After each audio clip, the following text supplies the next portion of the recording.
আমাদের বিচার প্রক্রিয়া প্রায় শেষ পর্যায়ে। যখন ইয়ে হয়ে যায় তখন আমাদেরকে নিয়ে অফিসে নিয়ে ডাকা হয়। ডাকার পরে আমাদের তৎকালীন তদন্ত কর্মকর্তা ছিল মেজর খালেদ সাহেব, উনি আমাদেরকে নিয়ে বলে যে তোমরা যদি ক টাকা ডিউটি ছিল, তোমরা যদি সাক্ষী না দাও তাহলে তোমাদেরকে জেলে দেওয়া হবে। তোমরা ক টাকার দায়িত্ব ছিল, তোমাদের সাক্ষী দিতে হবে। তখনকে আমাদেরকে ভয়ভীতিপূর্বক আমাদেরকে জোর করে আমাদেরকে সাক্ষী দেওয়ানো হয়। মিথ্যা সাক্ষী নাকি সেটা বলেন? আমাদেরকে জোরপূর্বক বলছে তুমি যদি সাক্ষী না দাও তোমাকে জেলে যেতে হবে।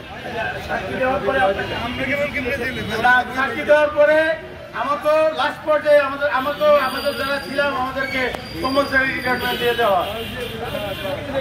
আপনি কি সত্য সাক্ষী দিচ্ছেন না মিথ্যা সাক্ষী দিচ্ছেন? এতদিন পরে গত 16 বছর আপনারা জানেন ফ্যাসিস্ট সরকারের সময় আমরা কোথাও যে মুখ খুলবো বা কিছু করবো, আমরা কিছু করতে পারি নাই। আজকে